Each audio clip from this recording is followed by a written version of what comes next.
karena itu kekristenan tidak menyandarkan keselamatannya pada perbuatannya sendiri, tapi pada perbuatan imam besarnya. Tidak berusaha mengorbankan dirinya sendiri, tapi pada korban Kristus. Dalam konsep penebusan dosa, kita bisa melihat hanya Kristen yang punya konsep penebusan dan punya juru selamat. Sedangkan agama lain tidak punya juru selamat sama sekali. Masing-masing berjuang sendiri untuk keselamatan mereka. Berusaha, kerja keras, melakukan perbuatan baik demi keselamatan mereka sendiri. Yang belum tentu setelah berbuat baik pun mereka yakin akan keselamatan mereka. Tapi Kristen punya juru selamat. Satu-satunya agama yang punya juru selamat cuma Kristen. Yahudi itu sebenarnya dijanjikan juru selamat melalui bayang-bayang, tapi mereka hanya mandek di bayang-bayang, tapi tidak sampai pada juru selamat yang sesungguhnya. Islam yang ikut-ikut Yahudi tetap di bayang-bayang karena masih berikan hari raya kurban. Makanya untuk selamat pun mereka masih berjuang dengan kekuatan diri mereka. Tapi Kristen punya juru selamat. Satu-satunya, tidak ada yang lain di dunia ini. Dan karena itu Kristen satu-satunya agama yang dengan konsep salvation by faith alone. Hanya iman saja, tidak ada perbuatan baik. Perbuatan baik belakangan. Nanti setelah beriman baru berbuat baik. Tapi agama lain berusaha berbuat baik supaya selamat. Pertanyaan kita, harus sebaik apakah supaya bisa selamat?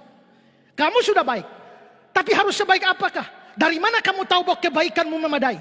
Dari mana kamu tahu bahwa seluruh amalmu itu sudah cukup untuk membuat kamu layak masuk surga? Dengar baik-baik, satu dosa sudah cukup membuang kamu ke neraka.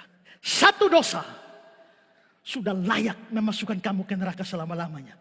Kamu boleh berbuat baik 1000, tapi begitu dosa satu, kamu harus masuk neraka. Tapi Kristen, salvation by faith alone. Selamat karena iman dan hanya iman saja. Karena itu kekristenan tidak menyandarkan keselamatannya pada perbuatannya sendiri, tapi pada perbuatan imam besarnya. Tidak berusaha mengorbankan dirinya sendiri, tapi pada korban Kristus yang sekali selama-lamanya.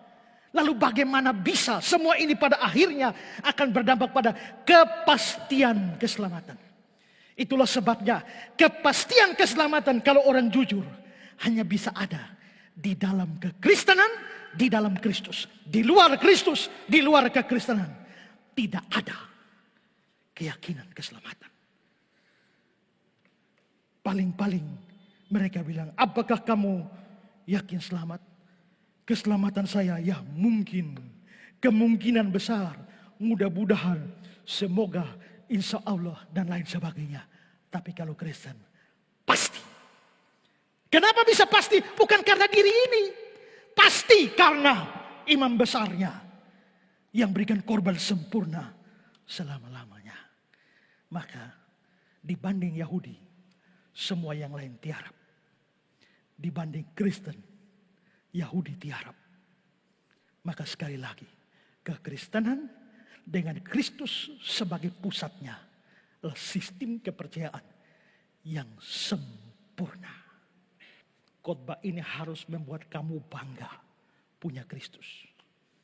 Harus membuat kamu bangga karena ada di dalam kekristenan. Bangga karena kamu punya imam besar aku.